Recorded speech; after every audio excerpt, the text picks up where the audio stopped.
With questions. Just joking. Okay. So my case. So our tag for this conference is Beyond COVID-19: Impact and Innovation. I don't know. This exactly syncs with my case. So we all love pranks. I was supposed to tell about a prank which was beyond your imagination, which had a good impact on the patient, and it is also innovative. So what happened is we had a case. We had a case in our trauma. So it was a prank made by his friends. Four friends caught his arms and legs, and you know this machine? This machine. Everybody uses it. So it's for pumping air in the tires, right? So this is a dangerous machine. Please remember this. Because they did something, they put this air through his back passage, through his rectum. So what will happen if it is done like that? So what will happen is that male becomes a pregnant female. That's what happened.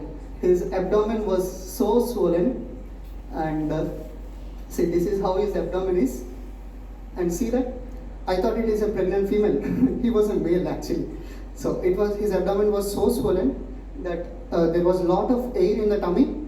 It compressed his organs so much that his venous return was so low. He landed in tachypnea. He's had hypotension and bleeding. So what we did in the ER, so we put up a whiteboard cannula in his tummy so that air comes out. You see that air bubbles? Yeah, that is what I meant to show you, that this is air. So he is not a pregnant female something. So if you see this X-ray, CT, yeah, see that organs? They're all compressed to his abdomen. So that's how powerful that air is, because the resting anal pressure, the pressure from the pump is 10 times more than the resting anal pressure. It will compress all your organs and you will land up in multi-organ failure. So that's what happened to this case. See the CT and see this X-ray. You can't even figure out anything there. All the organs are towards the abdomen. And now, so this is what we done. And we took him to the OT. So what happened, as soon as we opened up the tummy, we see that a lot of air came out and there was perforation there. A 3 into 3 centimeter perforation was there in the rectosigmoid junction. What is the importance there? Because at that rectosigmoid junction, it takes a curve and also it is attached to the abdominal wall. So whenever something goes through the anus, if it is more powerful like the air, it just ruptures your bowels. That's what happened there. You see a 3 into 3 centimeters perforation at the rectosigmoid junction. And now what we did, we opened the tummy, laparotomy, we made a loop colostomy. After 4 weeks, we closed the abdomen, we closed the lumen. So this is colonic contusion. All the colon has been contused like this. And we did a follow-up. Patient was good, now he is well.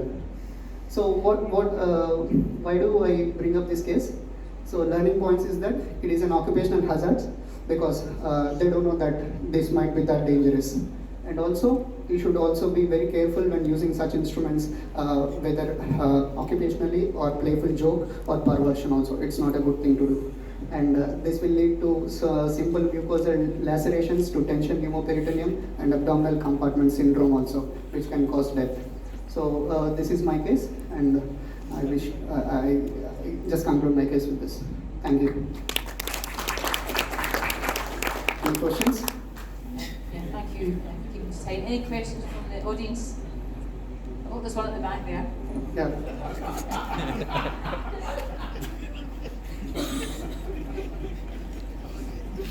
Usually when we see air in the diaphragm, immediately the patient should be shifted to theatre.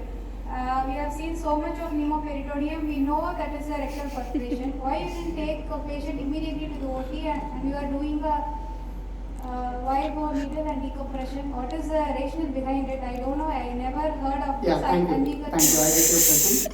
The thing is, right, nobody tells you that they have done this on the patient, right? We don't know what happened. As soon as it is done, they went to a nearby hospital. No doctor in private practice will take up the case, because the patient will die, he will get it to him.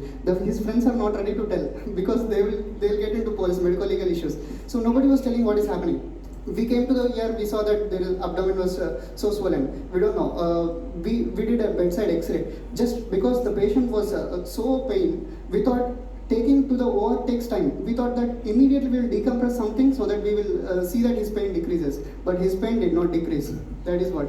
Then we took up the CT and we took him to the OR. It is a matter of half an hour, something like that. Just we wanted to give relief to the patient immediately, that's all. Any more questions? So I think that answers your, it doesn't answer? Okay, so next time, what I meant to say is just to give immediate relief to the patient, we were supposed to do it because his abdomen was so tense, we thought it would burst out. That is why. Thank you very much. Yeah, any more questions? No, that's fine. Thank you so much. Thank you.